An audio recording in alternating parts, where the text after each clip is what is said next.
In the last episode, the final remnants of the Rouran Khaganate were brutally executed by the Göktürks, and a new age of Turkic supremacy dawned over the steppe. While battles over the Mongolian steppe had been fought between what we can roughly describe as Proto-Mongols and various Chinese dynasties in the past, a new kid had just hit the block hard and was shaking everything up. Much like the Huns, Xianbei, and Rouran before them, the Göktürks worshipped Tengri, the almighty god of the endless skies. Like their steppe cousins, they interred their leaders in stone mausoleums and revered the shamans capable of communing with their god.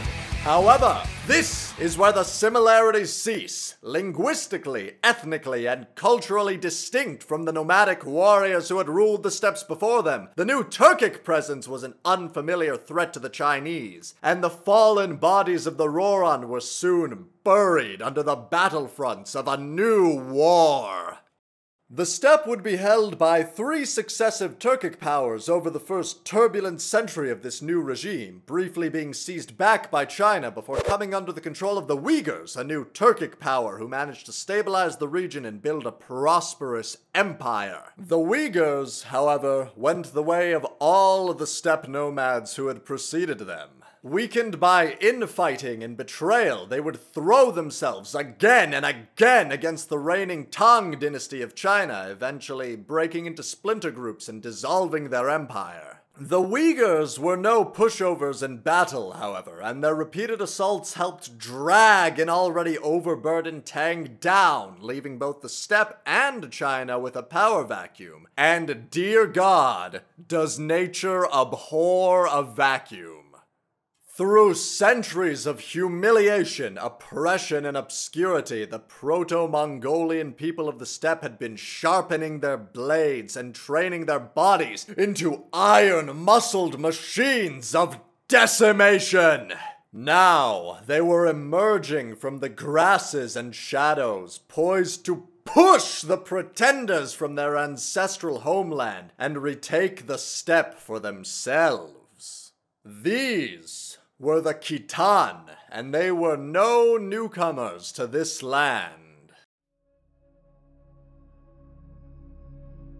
If time is a river, then the past is its far away and misty bank.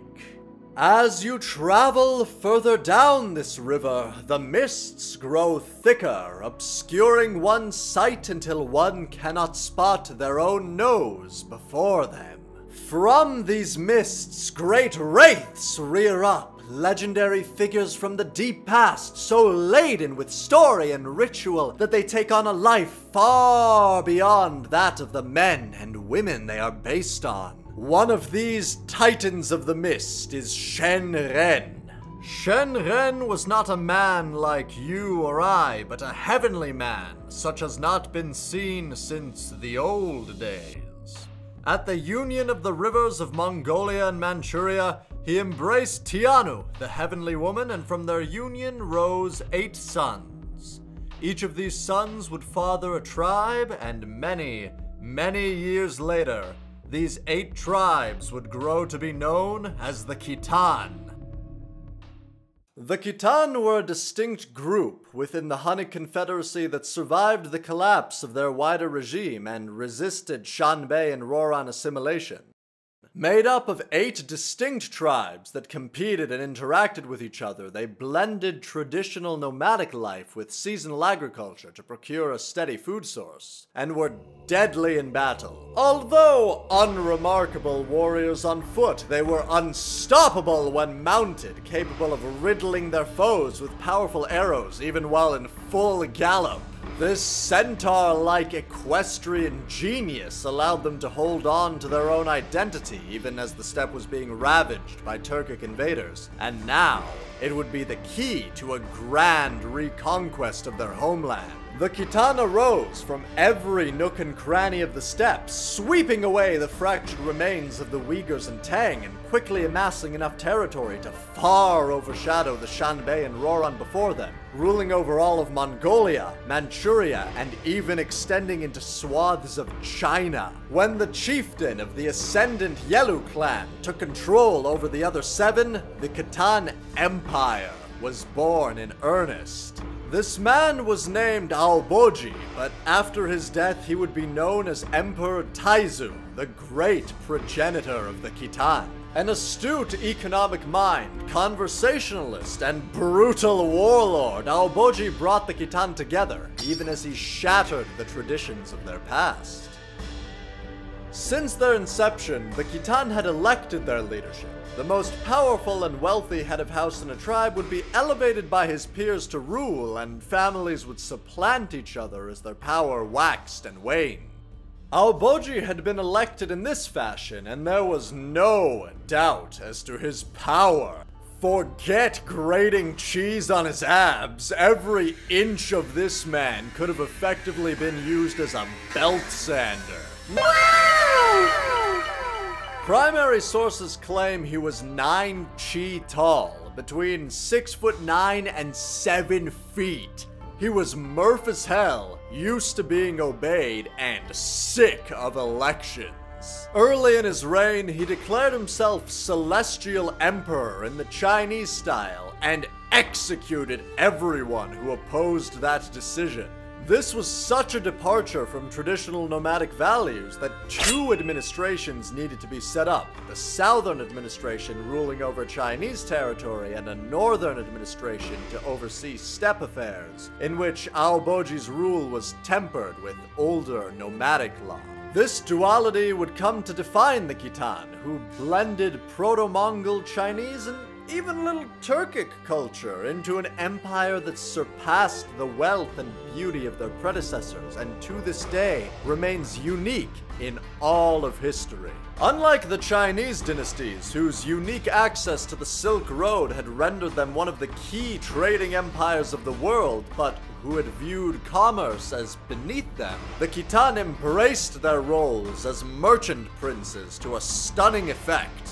Fed by a constant influx of fine materials from across all the known world, nomadic craftsmanship exploded to hitherto unknown heights. In a nomadic society, there are few specialists. Every member of a tribe needs to be a capable herder, hunter, and crafter, so there is little time for an individual to spend on creating non-pragmatic items. This, however, means that the few categories of items nomads do produce locally are perfected through the collective effort of generations of tribesmen.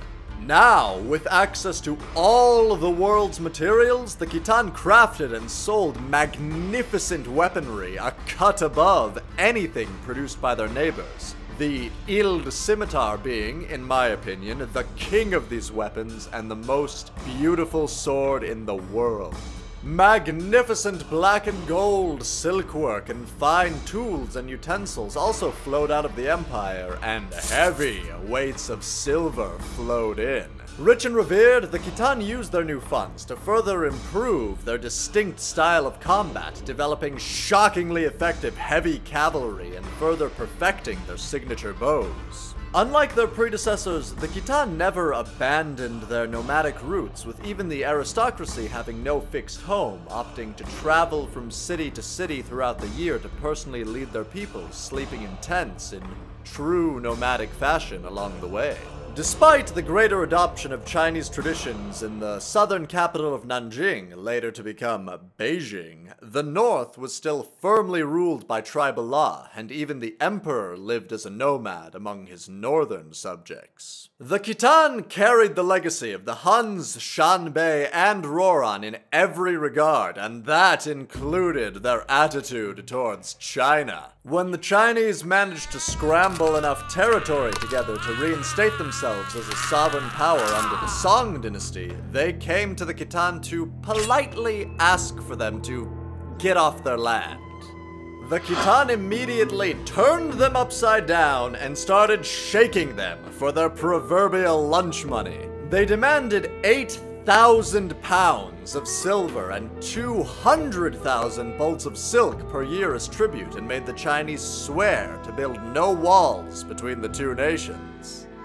The Chinese immediately built a wall out of sheer panic, and the Khitan retaliated by ravaging their countryside, increasing their tribute demands to half of China's annual income. Much like an office underdog going home and taking his day out on his kids, the abused Chinese would turn around and abuse their vassal states as soon as the Khitan left.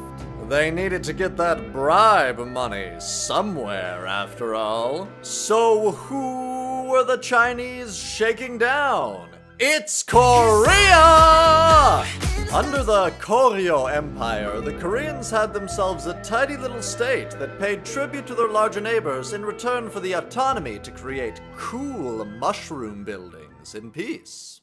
Despite the Koryo being slapped around by the people they were slapping around, the Khitan were initially charmed by this coastal empirelet. They sent 30 camels and some ambassadors to the emperor, only for the man to decide that this was his moment to pull a big boy move and finally assert dominance over the Chinese. He exiled the ambassadors to a small island and killed the camels, presumably while loudly deriding the Khan's hairstyle and mocking the Chinese for ever being afraid of these lowly barbarians. He was feeling pretty confident in his position, and why shouldn't he? After all, there were 6 whole forts between him and the Khitan.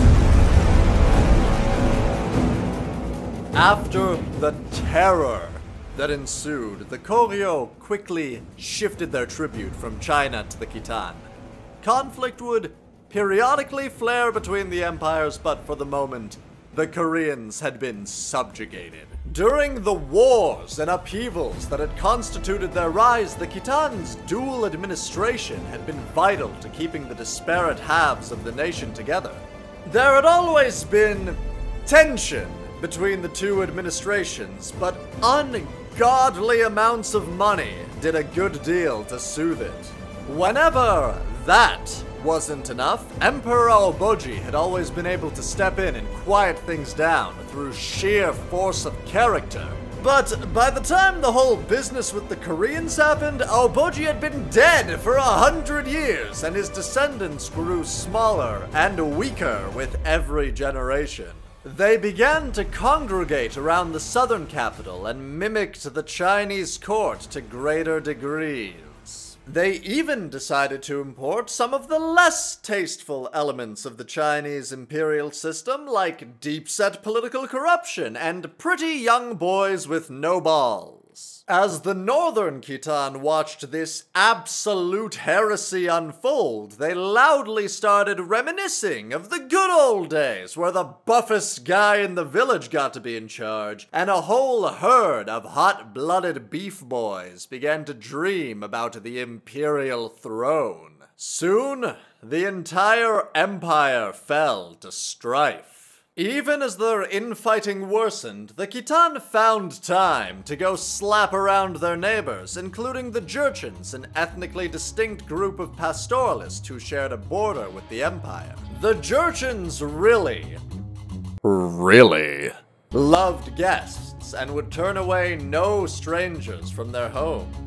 The Jurchens' unique form of hospitality extended to something known as guest prostitution, where providing unmarried family members to travelers was seen as an integral part of being a good host. Jurchen women were apparently exceptionally beautiful, and the most beautiful in all the household would always be the househead's wife.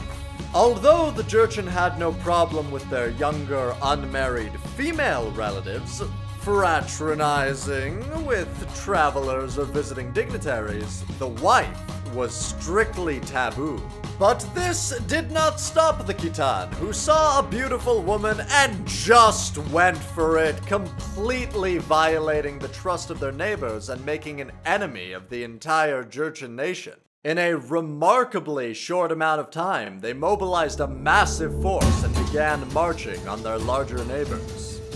There was still plenty of time to stop them, but the Jurchen crashed into the unprepared Khitan from the north and were soon joined by the disgruntled Song and Koryo empires from the south and southeast. About 220 years after their inception, the prosperous Khitan fell, and a new power vacuum opened up on the steppe. The Khitan were a brief flash of light on the Asian steppe that for a moment illuminated the world. Their magnificent craftsmanship circulated the known globe, and their unique governance and exorbitant wealth entranced the few Westerners who were blessed to witness it. In fact, it is from tales of the fabulous wealth of Cathay that the word China came to us in the first place.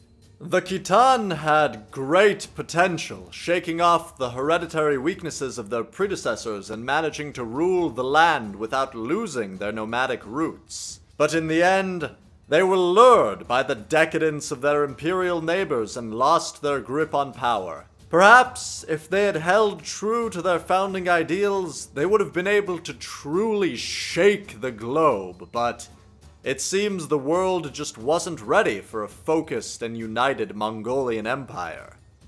Yet.